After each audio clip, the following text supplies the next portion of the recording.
Hello students, welcome to e-classes of P.N. Amarse High School. Today we are going to start our new chapter, chapter number 13, Symmetry.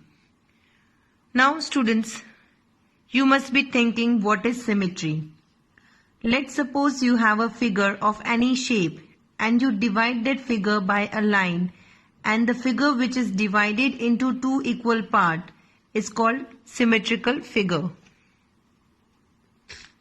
So students, let's suppose I have a square, or you can take a rectangle, and if I divide the square into equal parts, so if I divide it like this,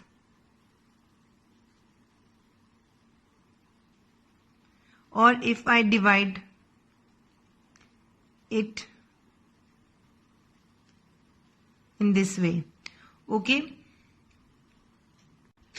then also it's divided into two equal parts. Here you can see that if I am dividing the square like this, then these two parts are equal, and if I am dividing it like this way, then also these two parts are equal.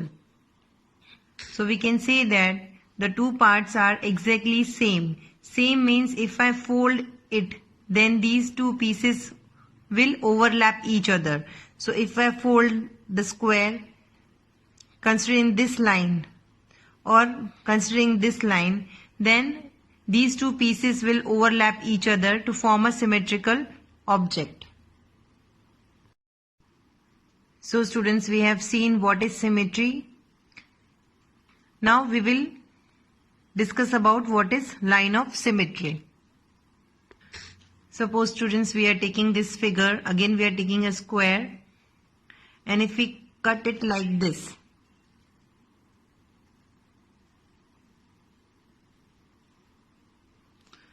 so this line is called line of symmetry.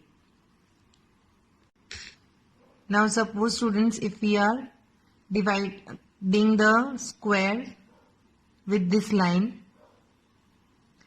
then this line is called line of symmetry.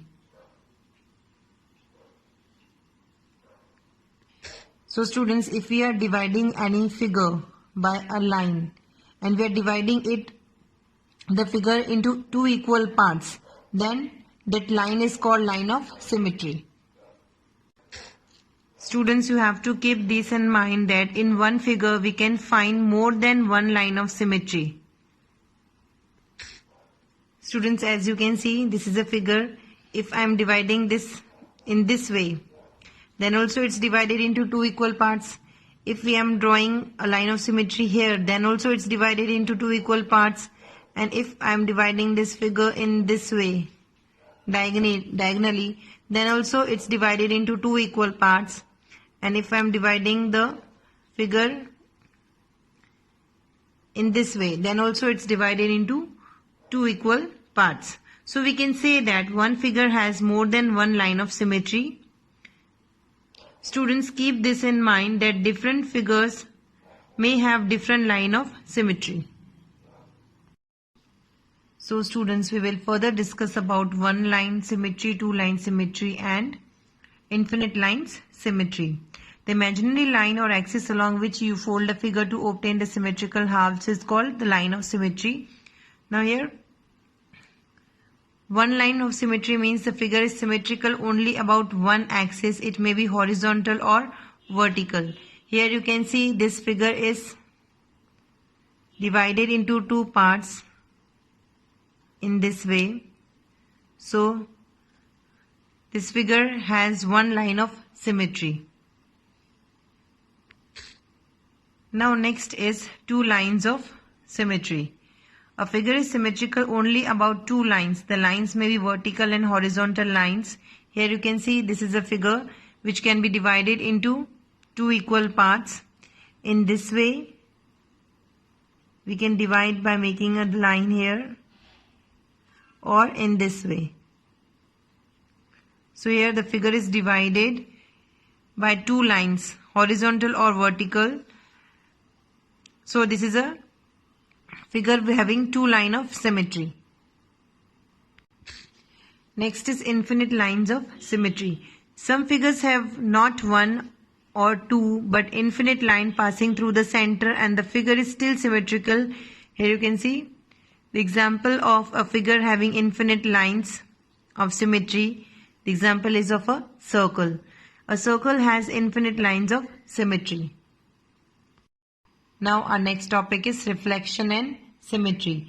Reflection symmetry is a type of symmetry which is with respect to reflection.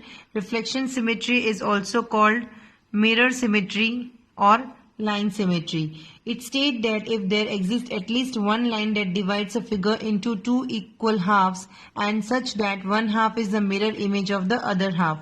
The lines where a mirror can be kept so that one half appear as a reflection of other is called the line of symmetry. A figure can have one or more lines of reflection symmetry.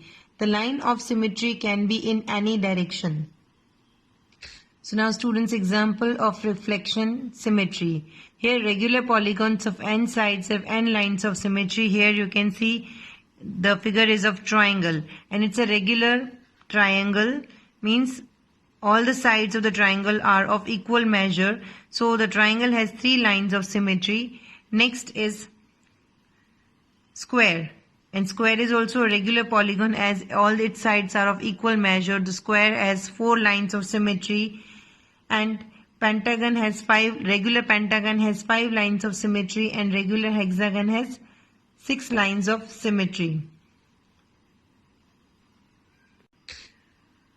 So students, with this we end our today's video and will continue with our chapter in the next video. Thank you.